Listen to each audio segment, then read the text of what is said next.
Hey, welcome back. I want to take care of a little elephant in the room here, which you might have noticed that for those first three videos, they were actually made previously, while this video is right this week. I do apologize about doing that. But basically, if I've got chapters that we're doing that like nothing has changed in, I've decided to go ahead and use the video from last semester because that saves me time to deal with feedback and basically communicating with you instead of reinventing the wheel. So if you notice that the way I look changes a little bit, that's what's going on. Again, I'm sorry, but trust me, it's a much better use of our time when I do that.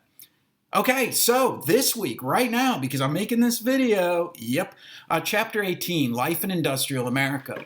As we've seen in the previous two chapters of this module, the United States economy is growing and diversifying, and that is also changing the cultural identity of the United States as we grow more urbanized. And we see that these cities are different than the cities we'd seen in the antebellum era.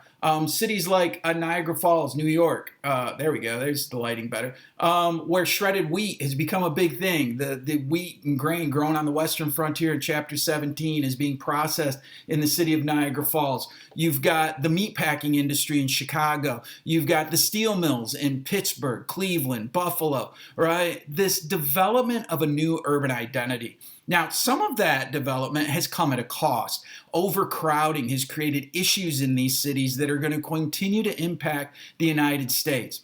It's also changed our cultural identity. Although most Americans are still living in rural environments and agriculture still dominates the American economy, more and more of our identity is coming from these cities and what's going on in those cities. So part of Chapter 18 gets into this, the development of American unified cultural identity through mass media within these urban environments and how that's challenging many of the conservative beliefs that have dominated the United States almost since colonialism, which then brings us to the last part of Chapter 18. Like I said, most Americans are still agricultural, and in that agricultural sector, there's a lot of concerns.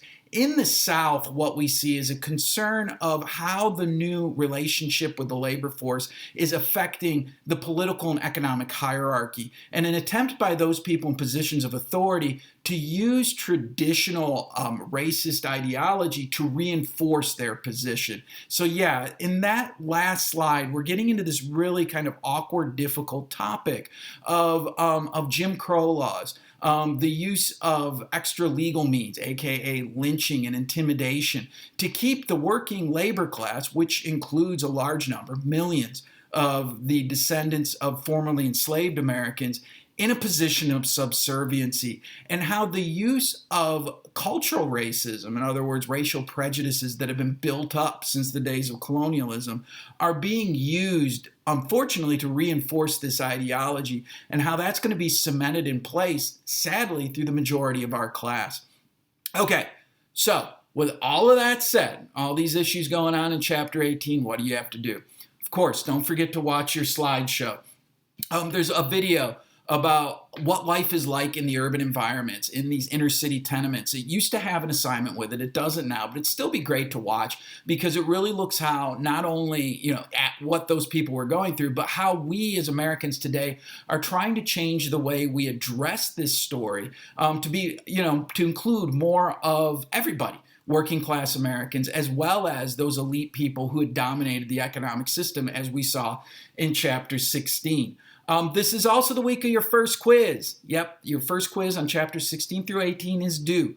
For those of you who haven't done it yet, just to be clear, it is a timed quiz. Sorry, I got to do that to maintain the integrity of the quiz and make sure that there's at least some constraint that everybody has to follow.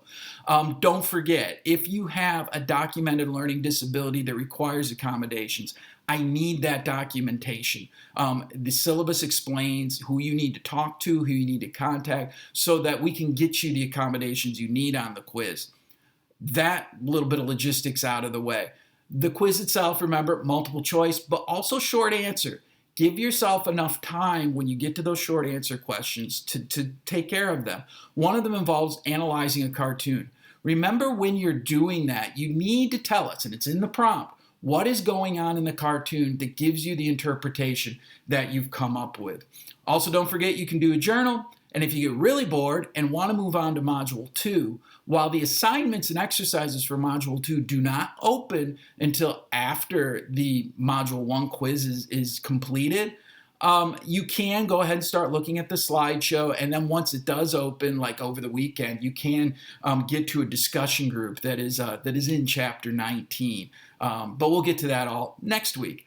Also, don't forget, in a couple weeks, you do have that first big project due about this idea of using primary sources to better understand America's perspective with immigration during that time period at the end of the 18th, beginning of the 19th, end of the 19th, beginning of the 20th century. Couple things that I've run into with people who did it early. One is make sure the documents you are using come from the early 20th century, the early 1900s, or the late 1800s. That's what makes them primary sources. In other words, sources that are coming from that period.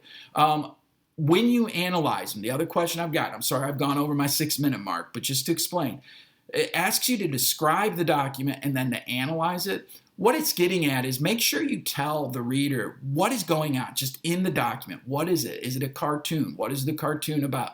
And then the analysis is you telling us, telling the reader, what that means, okay? What is the message that is trying to be sent, and what can you take away from it? I hope that little piece of information helps you out. We will see y'all again next week. Until then, take care.